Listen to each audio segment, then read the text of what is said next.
Sabrina Lennox n'aurait jamais imaginé que rentrer chez elle 2 heures plus tôt, un mardi après-midi, changerait sa vie à jamais. Alors qu'elle marchait dans le couloir silencieux de son manoir de Beverly Hills, un son inattendu l'arrêta. C'était un rire, authentique, vif, éclatant, qui provenait de la chambre de son fils de 6 ans, Julian. Elle pensait qu'il n'avait pas su sourire depuis des mois. Julian était né avec la dystrophie musculaire de Duchenne, une maladie rare qui le privait progressivement de sa capacité à bouger. Depuis le diagnostic, à l'âge de 4 ans, le garçon utilisait un fauteuil roulant et divers appareils d'assistance. Chaque fois qu'elle le voyait essayer de bouger ses petites jambes, le cœur de Sabrina se brisait. Pour éviter cette douleur, elle s'était plongée dans le travail. Réunions interminables et transactions de plusieurs milliards de dollars. Elle croyait que le travail continu pouvait étouffer l'impuissance de la mère incapable de sauver son propre enfant.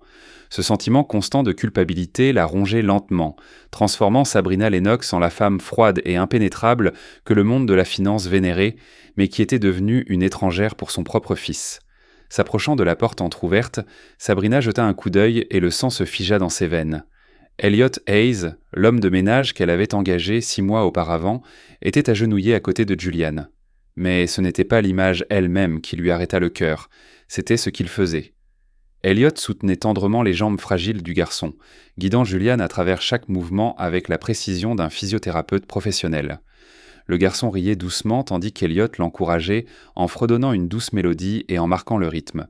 Ses mains rugueuses et calleuses par le nettoyage se déplaçaient avec une habileté étonnante, précise, douce et assurée, meilleure que celle des meilleurs thérapeutes que Sabrina avait engagés pour des milliers de dollars par séance.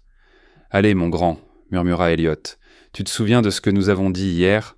Tu es un guerrier courageux. » Julian prit une profonde inspiration, rassembla toutes ses forces et souleva ses jambes tremblantes de quelques centimètres du sol. Ses yeux brillèrent.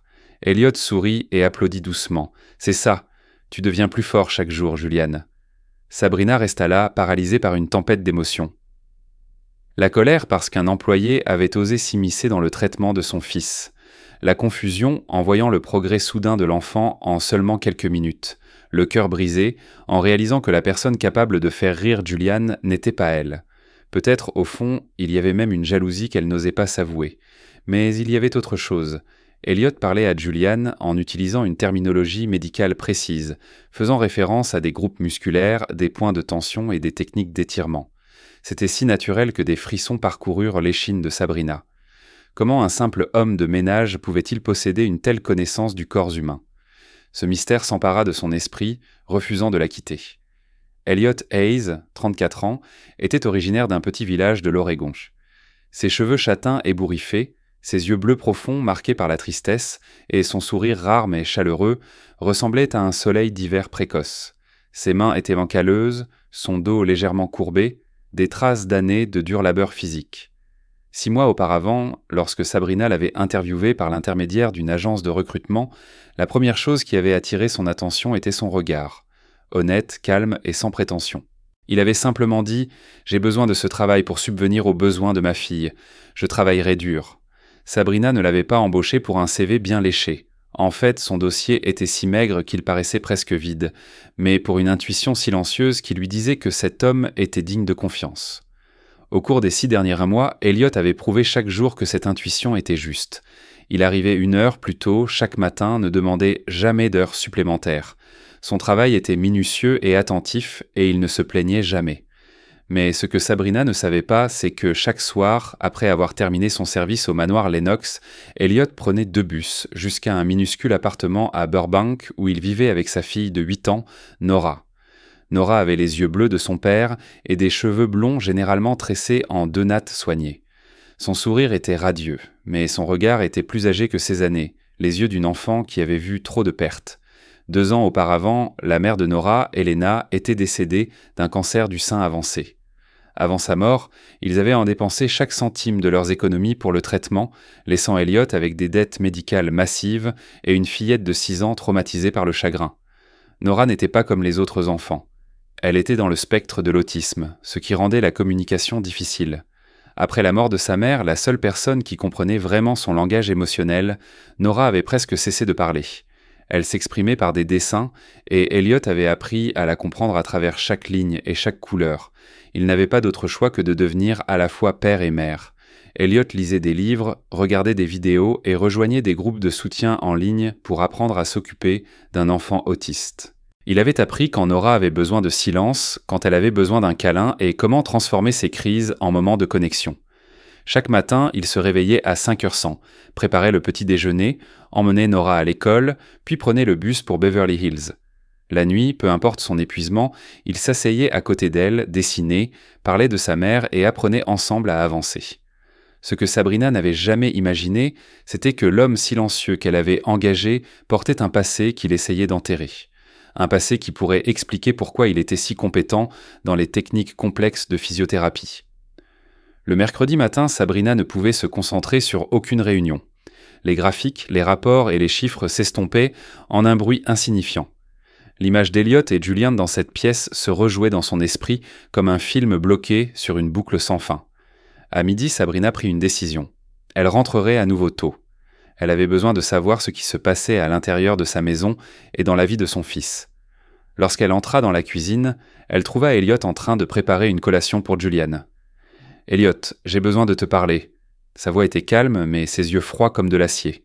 « Hier, dans la chambre de Julian. » Elliot se figea sur place, le couteau toujours dans sa main, coupant les fruits. Ses épaules se raidirent, mais sa voix resta posée. « Madame Lennox, je peux expliquer. » « Expliquer ?» Sabrina inclina la tête, son regard était aussi tranchant qu'une lame. « Tu jouais au docteur avec mon fils sans ma permission.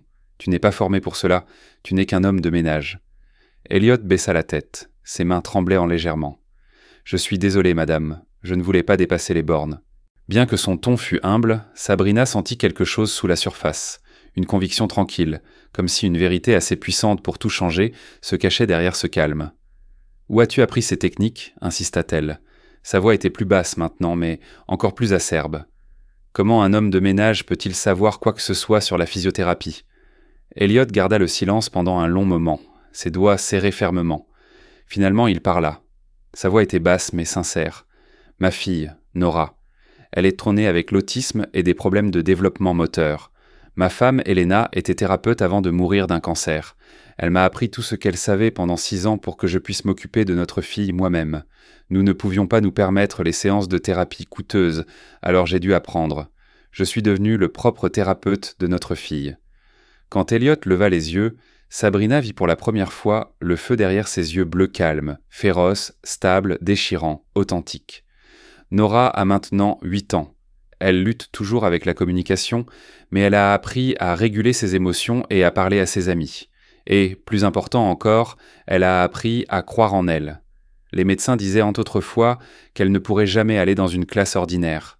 Mais aujourd'hui, elle est en 2e année et elle aide les autres enfants. Les mots frappèrent Sabrina comme un choc électrique. La colère qui bouillonnait dans sa poitrine s'éteignit soudain, remplacée par de l'admiration mêlée de honte. Cet homme, avec ses mains rugueuses et sa vie modeste, avait accompli ce qu'elle, la femme qui avait le monde à portée de main, n'avait pas pu accomplir. Il avait guéri un enfant par l'amour. « Tu n'avais pas le droit de prendre une décision concernant le traitement de mon fils sans mon consentement, » dit Sabrina, bien que sa voix se soit visiblement adoucie. « Vous avez raison. » Elliot hocha la tête, les yeux baissés. Mais Julian était triste. Il avait perdu toute motivation. « Je voulais juste aider. » À ce moment-là, une petite voix retentit depuis l'embrasure de la porte de la cuisine. « Maman, tu es rentrée tôt ?» Julian apparut, assis dans son fauteuil roulant. Ses yeux étaient brillants. Sabrina se retourna et son cœur se serra. Julian était assis plus droit qu'avant. Ses épaules n'étaient plus affaissées. Il avait l'air confiant, radieux. Dans ses yeux, elle vit quelque chose qu'elle pensait avoir perdu pour toujours. La lumière. « Julian, va dans ta chambre. Les adultes parlent. » Les mots sortirent instinctivement, froids, durs, sans émotion. Le sourire du garçon vacilla et s'éteignit comme une bougie soufflée par le vent. Elliot se précipita pour s'agenouiller à hauteur des yeux de Julian et dit doucement « Pourquoi n'attends-tu pas dans le salon ? Je vais t'apprendre un nouvel exercice dans quelques minutes. » Julian hocha la tête et s'éloigna en fauteuil. Le silence remplit à nouveau la cuisine. Elliot regarda directement Sabrina. Son ton était calme, mais ses yeux étaient inébranlables. « Madame Lennox, je sais que vous ne voyez en moi qu'un homme de ménage. C'est peut-être vrai, mais votre fils s'améliore, et vous le savez. Il s'améliore. » Sabrina laissa échapper un rire sec. « Tu n'as été avec lui que très peu de temps. » « Non, madame, répondit Elliot. Sa voix était soudain ferme. J'ai observé Julian tous les jours pendant 6 mois. J'ai vu comment il pleurait parce qu'il pensait que personne ne se souciait de lui. J'ai vu comment il se forçait pour ne pas décevoir les professionnels que vous avez engagés. J'ai vu un garçon qui est intelligent, courageux et qui a juste besoin que quelqu'un croie vraiment en lui. » Les mots d'Elliot résonnèrent dans les oreilles de Sabrina comme des cloches d'église. À quand remontait la dernière fois où elle avait vraiment vu son fils? Pas sa maladie, pas sa condition, mais lui. « Mes méthodes ne sont peut-être pas aussi scientifiques que celles des experts, » continua Elliot. Sa voix était grave mais chaleureuse. « Mais elles sont construites sur l'amour. Parfois cela suffit à faire la différence. » Sabrina resta paralysée. Ses émotions bouillonnaient violemment. Une partie d'elle voulait rejeter tout ce qu'il disait. Sa fierté en tant que femme de pouvoir refusait d'admettre qu'un homme de ménage pouvait faire ce que son équipe médicale d'élite ne pouvait pas. Mais une autre partie, la mère enfouie au plus profond, ne pouvait nier la vérité qui brillait sous ses yeux. Julian était vraiment en train de changer. Dans les jours qui suivirent, Sabrina Lennox commença à regarder Elliot avec des yeux différents. Il n'était plus seulement le balayeur silencieux. Il était une inconnue, un mystère auquel elle ne pouvait s'empêcher de penser. Elle avait besoin de savoir qui il était vraiment. Sabrina installa discrètement des caméras de sécurité supplémentaires dans le manoir. La raison officielle était d'améliorer la sécurité de Julian. La vraie raison était d'observer chacun des mouvements d'Elliot. Ce qu'elle vit dans les enregistrements la laissa complètement perplexe, mais pas de la manière à laquelle elle s'attendait. Heures supplémentaires, Elliot arrivait 1 heure plus tôt chaque matin et ne demandait jamais d'heures supplémentaires. Il restait après le travail pour aider Julian à pratiquer de petits exercices de mobilité. Bénévolat, les week-ends, alors que tout le monde se reposait, il revenait bénévolement pour poursuivre leurs séances. Personne ne le payait pour tout cela. Ingéniosité, Elliot avait ingénieusement transformé la chambre de son fils en un espace de thérapie à domicile. Des objets ménagers ordinaires, coussins, vieux vêtements, bouteilles en plastique remplies de sable, avaient été transformés en équipements de rééducation fait maison. Dévouement. Un après-midi, Sabrina trouva un épais cahier écrit de la main d'Elliot. À l'intérieur, il documentait chaque détail du progrès de Julian, ses réactions émotionnelles et ses minuscules étapes. Par exemple, Julian a maintenu son équilibre, 3 secondes. Chaque ligne était imprégnée de patience, de compassion et d'une foi inébranlable. C'était plus sincère et humain que n'importe quel rapport professionnel. Un après-midi incapable de résister davantage à sa curiosité, Sabrina décida de suivre Elliot après le travail. De loin, elle le vit prendre 2 bus et se diriger vers un quartier modeste de Burbank. Il entra dans une petite maison avec une cour négligée. Environ 1 heure plus tard, il en sortit avec une petite fille blonde d'environ 8 ans, Nora. Ils allèrent dans le parc voisin. Nora s'assit et commença à dessiner en silence. Elliot était simplement assis à côté d'elle, commentant de temps en temps d'une voix douce. Lorsqu'un petit garçon du parc s'approcha en courant, Nora se recroquevilla immédiatement. Elliot posa une main réconfortante sur son épaule. « Nora, le garçon veut juste voir ton dessin. Tu peux dire non si tu ne veux pas, mais tu peux aussi essayer de lui montrer si tu es prête. » Nora baissa lentement les mains. Le garçon sourit. « C'est beau » et s'enfuit. Nora leva la tête, ses yeux brillants de fierté. Elliot l'attira contre lui. « Tu as été incroyable, ma chérie. Je suis si fier de toi. » De loin, Sabrina était figée. C'était un père extraordinaire qui comprenait chaque souffle de son enfant. Alors que Nora continuait de dessiner, Sabrina s'approcha. « Madame Lennox, que faites-vous ici ?»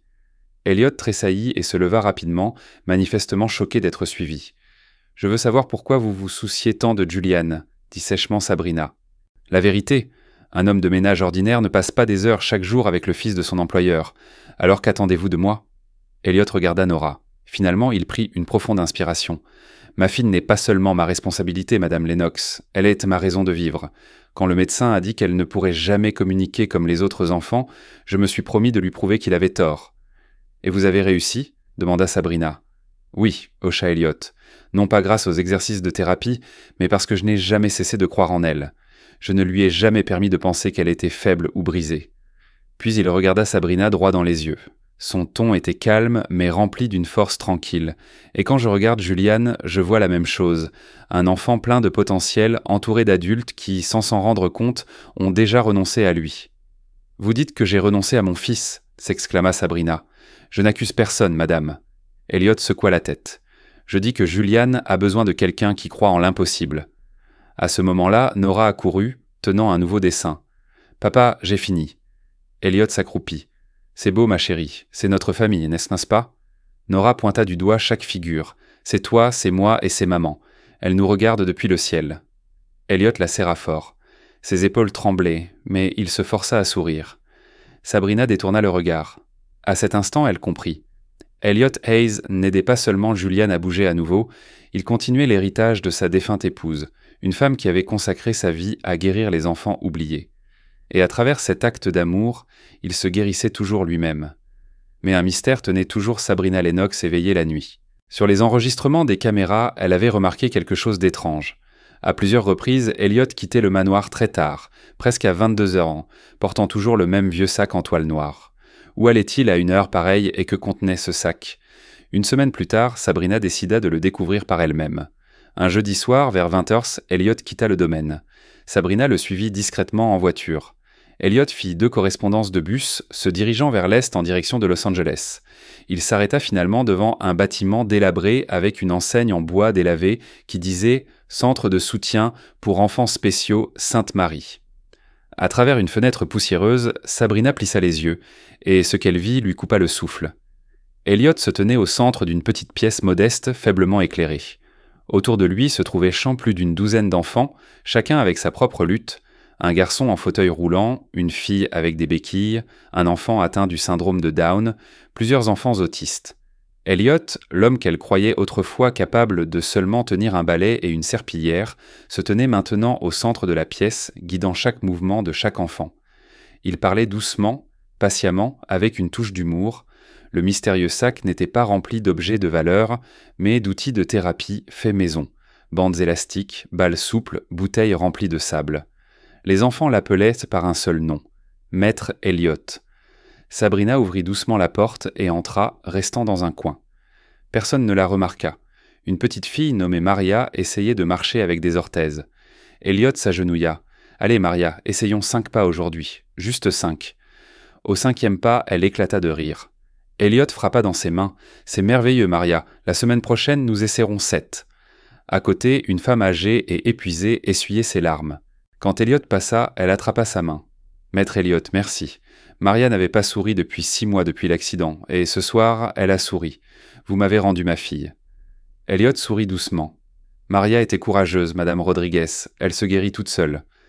Depuis son coin, Sabrina sentit sa poitrine se serrer. L'homme devant elle n'apprenait pas seulement à ses enfants à bouger, il leur apprenait à croire qu'ils étaient dignes d'une vie pleine. Lorsque la séance se termina, Elliot resta pour nettoyer l'espace. Quand il se retourna, il se figea. Sabrina se tenait dans l'embrasure de la porte. « Madame Lennox, j'ai tout vu, dit-elle calmement. Son regard parcourut la pièce. Le plancher de bois usé, les murs écaillés, mais l'air était chaleureux, plein de but et de soin. « Tu fais cela tous les soirs ?»« Pas tous les soirs, répondit Elliot doucement. Seulement quelques soirs par semaine. Le reste du temps, je le passe avec Nora. Et tu n'es pas payé ? Aucune subvention, aucun soutien ? Non, madame, c'est du bénévolat. » Sabrina resta silencieuse, la gorge serrée. Devant elle se trouvait un homme qui prenait 2 bus aller-retour, travaillait toute la journée, élevait sa fille seule et trouvait encore la force et la compassion pour aider les enfants des autres. « Pourquoi, Elliot ?» demanda-t-elle finalement. Sa voix tremblait. « Pourquoi fais-tu tout cela ?»« Parce que, quand ma femme Elena était en vie, elle a dédié sa vie à des enfants comme ceux-ci. Elle était ergothérapeute, elle ne le faisait pas pour l'argent. Elle le faisait parce qu'elle croyait que chaque enfant méritait une chance. » Il leva les yeux, ses yeux bleus brillaient. « Quand elle est morte, je me suis promis de continuer son travail. Je n'ai pas ses diplômes ni sa clinique, mais j'ai ses mains et ce cœur. Parfois, c'est suffisant. » Sabrina resta là, incapable de parler. C'était à cela que ressemblait la vraie noblesse. Elle n'était pas dans l'argent, ni dans le pouvoir, mais dans la capacité de donner sans attendre de reconnaissance. « Tu mérites tellement plus que cela. Tu mérites d'être reconnu. Tu mérites un salaire. » La voix de Sabrina s'adoucit. Elliot sourit simplement. « Je ne fais pas cela pour être reconnu, Madame Lennox. Je le fais parce que ces enfants ont besoin de moi. » Pour la première fois de sa vie, Sabrina Lennox, la femme qui croyait autrefois avoir tout, comprit qu'il y avait des choses dans ce monde que l'argent ne pourrait jamais acheter. Le lendemain matin, Sabrina était assise dans son bureau, mais son esprit refusait de se calmer. Les visages des enfants du centre Sainte-Marie remplaçaient les chiffres sur son écran. Elliot, qu'elle considérait comme un simple homme de ménage, était un héros silencieux. Cette fois, elle voulait entendre la vérité de sa bouche. Le soir, Sabrina demanda à Elliot de rester après son service. « Elliot, commença-t-elle, J'ai quelque chose à te demander et je veux une réponse honnête. As-tu des qualifications officielles en thérapie ? Oui, madame, dit-il lentement. J'ai un baccalauréat en ergothérapie de l'Université d'État de Californie à Los Angeles. J'ai obtenu mon diplôme il y a 5 ans, grâce à une bourse complète, travaillant de nuit pour joindre les deux bouts. Tu veux dire que tu es un thérapeute qualifié ? Sabrina se pencha en avant. Alors pourquoi diable travailles-tu comme homme de ménage ? Un léger sourire fatigué apparut sur le visage d'Elliot. Parce que personne ne voulait embaucher un père célibataire sans expérience clinique comme thérapeute pour enfants dans des hôpitaux privés. J'ai envoyé 63 candidatures. Chaque réponse était la même. Nous recherchons quelqu'un avec de l'expérience dans des établissements de haut niveau. Certains m'ont même dit carrément qu'il était plus confortable pour leurs clients de travailler avec des femmes thérapeutes. C'est de la discrimination pure et simple. La rage éclaira ses yeux. C'est le cas. Elliot hocha la tête. Mais je n'avais pas les moyens d'engager un avocat. J'avais une fille à élever et une montagne de dettes médicales dues au traitement du cancer d'Elena. Alors j'ai pris n'importe quel travail qui pouvait nous nourrir. Elliot lui expliqua qu'après la mort d'Elena, il avait essayé de retourner à la profession, mais personne ne voulait l'embaucher. Il lui manquait l'expérience pratique et il avait besoin de flexibilité dans son emploi du temps pour s'occuper de Nora. Finalement, j'ai réalisé que je devais choisir entre ma carrière et ma fille, et je l'ai choisi. « Comment as-tu trouvé le centre de soutien Sainte-Marie » demanda doucement Sabrina. « Je ne l'ai pas trouvé, dit-il. Je l'ai construit. » Il expliqua qu'il avait demandé la permission d'utiliser une petite pièce inutilisée dans l'église pour organiser des séances d'exercice gratuites pour les enfants ayant des besoins spéciaux. Parce que je n'ai pas de licence officielle de thérapeute, je ne peux pas ouvrir un cabinet privé, dit Elliot, mais je peux toujours enseigner des exercices de mouvement et de coordination en tant que bénévole. C'est la seule échappatoire légale qui me permet de continuer à aider ces enfants. Et quand tu as rencontré Julian, commença Sabrina. J'ai vu Nora et Elena en lui, répondit Elliot, un enfant qui avait besoin de quelqu'un pour croire en lui. Alors, tout ce que tu faisais pour Julian était de la vraie thérapie ? Demanda Sabrina. Oui, dit Elliot fermement. Chaque méthode que j'ai utilisée est basée sur des preuves. La seule chose que j'ai ajoutée, il s'arrêta souriant légèrement, est ce que beaucoup de professionnels oublient. Et qu'est-ce que c'est ? L'amour. Le lendemain matin, Sabrina se réveilla avec une décision qui allait changer leur de vie à jamais. Elle appela Elliot dans son bureau à domicile. « Mon erreur, dit-elle lentement, n'a pas été de t'engager. Mon erreur a été de ne pas te voir, le vrai toi, dès le début. » Elle poussa une enveloppe sur le bureau. « C'est ton nouveau contrat, dit Sabrina. Je veux que tu deviennes le thérapeute privé officiel de Julian.